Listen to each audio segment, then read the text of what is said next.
हर कोई उसे देखकर चौंक जाता था, क्योंकि श्रेया के घर में और किसी के बाल लाल रंग के नहीं थे।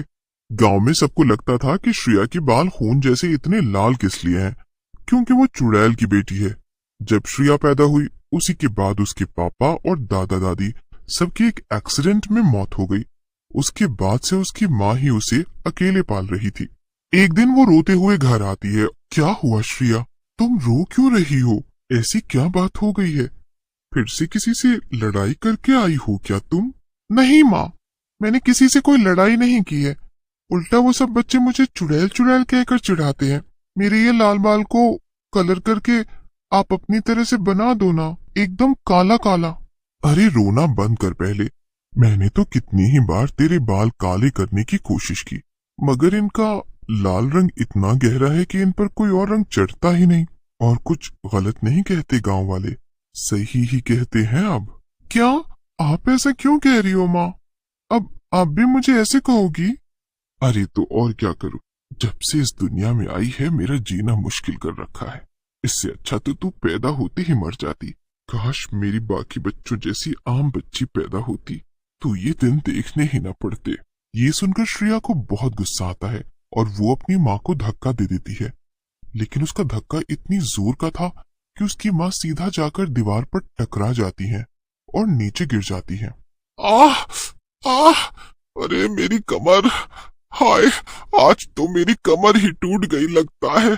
श्रेया की माँ सरिता की ऐसे रोने की आवाज सुनकर आसपास के सभी पड़ोसी घर आ जाते हैं और वो अपने सामने का नजारा देखकर हैरान रह जाते हैं। छोटी श्रेया की आंखें उसके बालों की तरह एकदम लाल लाल थीं और वो गुस्से में अपनी माँ की तरफ देख रही थी। अरे आज तो इसने अपनी माँ को धक्का दिया है, देखना कल को ये और भी खतरनाक हो जाएगी, इससे हम सभी को खतरा है। लेकिन अचानक से वो पहली जैसी हो जाती है। मामा मुझे माफ कर दो, पता नहीं ये क्या हो गया माँ, अनजाने में धक्का जोर से लग गया। इन लोगों की बातें मत सुनो माँ, मैं ऐसी नहीं हूँ। दूर हट जा मुझसे, मुझे तो लगता है कि तू सच में कोई चुड़ैल ही है। ना जाने मैंने क्यों तुझे पाल पोस कर इतना बड़ा किया। हाँ सरिता बहन, ये चुड़ैल ही है। जब पैदा हुई अपने पिता और दादा दादी को खा गई। अब तो मैं कहती हूँ इसे घर से भगा दो, वरना अगला तुम्हारा ही नंबर होगा। नहीं नहीं माँ, मुझे माफ कर दो, मैं दोबारा कभी ऐसा नहीं करूंगी। ऐसा मत कहो, मुझे यहाँ से मत भगाओ। नहीं, अब बस बहुत हो गया, मैं थक चुकी हूँ तुझसे। कब तक तेरा बोझ उठाऊं? गांव वालों, तुम लोग ही इसे यहाँ से ले जाओ और जंगल के बीच छोड़ाओ। अंधेरा होने के बाद वहां से इसका जिंदा लौटना बहुत मुश्किल होगा। फिर क्या था, कुछ गांव वाले श्रेया को ले जाकर जंगल के बीचों बीच छोड़ देते हैं और यही नहीं, वो उसे बांध कर छोड़ते हैं ताकि वो वापस ना आ सके। उनके जाने के थोड़ी देर बाद ही अंधेरा हो जाता है। श्रेया को वहां बहुत डर लग रहा था, इसलिए वो बहुत देर तक जोर जोर से रोती रहती है, लेकिन उसका रोना सुनने के लिए आसपास कोई भी नहीं था। जब बहुत देर तक उसे लेने कोई नहीं आता, तब उसे अचानक से बहुत गुस्सा आता है और उसकी आंखें फिर से लाल लाल हो जाती हैं। यही नहीं, उसके बाल भी तेजी से बढ़ने लगते हैं और लंबे हो जाते हैं। श्रेया एक ही झटके में अपनी ताकत से वो रस्सी को तोड़ देती है जिससे वो बंधी थी।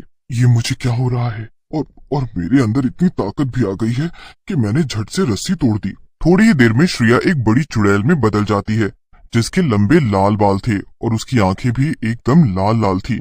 उसे कुछ भी समझ नहीं आ रहा था कि उसके साथ क्या हो रहा है, मगर वो बस किसी इंसान को मारकर खाना चाहती थी, क्योंकि उसे बहुत तेज भूख लग रही थी। अब मैं क्या करूं? मुझे तो बहुत तेज भूख लग रही है, इतना ज्यादा कि अब मैं और इंतजार नहीं कर सकती।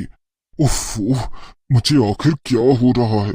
श्रेया जंगल से बाहर आने का रास्ता ढूंढने लगती है, लेकिन बहुत ढूंढने के बाद भी उसे कोई रास्ता नहीं दिखता। आखिर में चलते चलते श्रेया को एक घर दिखता है। वो घर देखकर चौंक जाती है। ये क्या, ऐसे घने जंगल के बीच घर?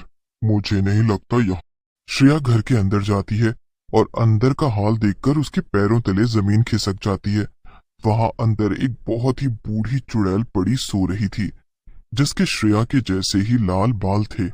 कौन हो तुम, और तुम्हारे ये बाल मेरे जैसे क्यों हैं? जल्दी सब कुछ सच सच बता दो। श्रेया की आवाज सुनकर बूढ़ी चुड़ैल जग जाती है वो जैसे ही श्रेया को देखती है, खुशी के मारे उसे गले से लगा लेती है। बेटा तुम आ गई। मैं तो इतनी बूढ़ी और कमजोर हो चुकी हूँ कि शायद कभी तुम्हें ढूंढने गांव तक ना आ पाती, लेकिन आखिरकार तुम खुद ही अपनी माँ के पास चली आई। क्या? माँ? मैं तुम्हारी बेटी हूँ? मगर मेरी माँ तो गांव में है। क्या? नहीं बेटा, वो तेरी असली माँ नहीं है। तेरी माँ तो मैं हूँ। देख तेरे बाल, वो सबूत है कि मैं ही तेरी माँ हूँ। अगर तुम सच कह रही हो तो फिर मैं वहां उस गांव में कैसे पहुंची? और इतने सालों तक तुमने मुझे कभी ढूंढने की कोशिश क्यों नहीं की? तुम भी मुझे भूल गई थी क्या? या तुम्हें भी मैं पसंद नहीं थी जैसे किसी को पसंद नहीं हूँ? श्रेया, ये बहुत पहले की बात है। मैं इसी जंगल में रहती थी और यहाँ के जानवरों को मारकर अपना पेट भरती थी।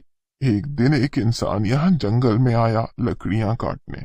मैं उसे देखकर डर गई कि कहीं ये मुझे नुकसान न पहुंचाए, इसीलिए मैं उसे मार नहीं जा रही थी। मगर उसने मुझे यकीन दिलाया कि वो मुझे कोई नुकसान नहीं पहुंचाएगा। फिर वो अक्सर यहाँ लकड़ियां काटने आने लगा और धीमे धीमे मुझे उससे प्यार हो गया।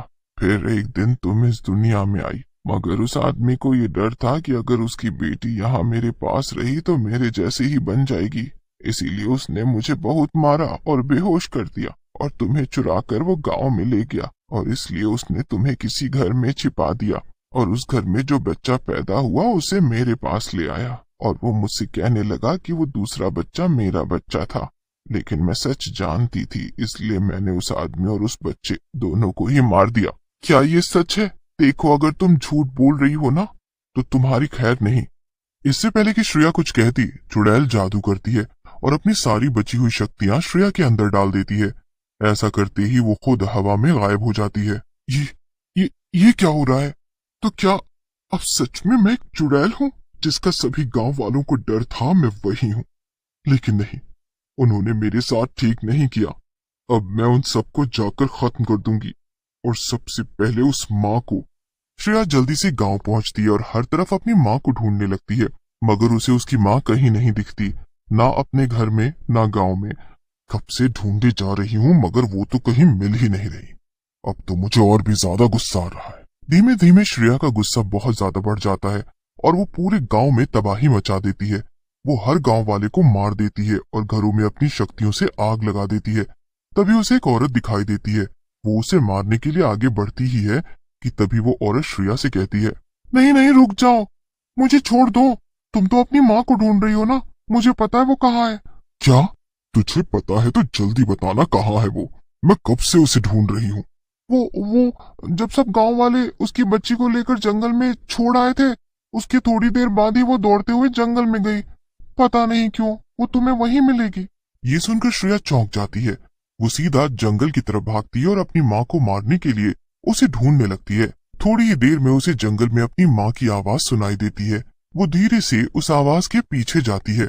श्रेया एक पेड़ के पीछे छिपकर अपनी माँ को देखने लगती है। उसकी माँ थक कर जमीन पर बैठ जाती है और जोर जोर से रोने लगती है। हे भगवान, मुझसे कितनी बड़ी गलती हो गई। ये मैंने क्या कर दिया? मैंने मेरी छोटी सी बच्ची को इस जंगल में अकेले छोड़ दिया। पता नहीं वो कहाँ होगी। उसे बिना लिए तो मैं इस जंगल से बाहर नहीं जा पाऊंगी। श्रेया को अपनी माँ को ऐसा रोता हुआ देखकर खुद भी रोना आ जाता है और अचानक से वो वापस वही छोटी सी बच्ची श्रेया बन जाती है। वो भागते हुए अपनी माँ के गले लग जाती है। माँ, तुम कहाँ चली गई थी? मैं बहुत डर गई थी। तुमने मुझे इतनी देर अकेला क्यों छोड़ा? श्रेया, मुझे माफ कर दे।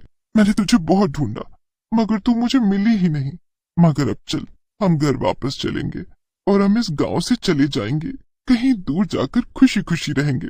हाँ हाँ माँ, चलो, मुझे भी अब यहाँ पर नहीं रहना। आखिर में श्रेया अपनी माँ के साथ चली जाती है और खुशी खुशी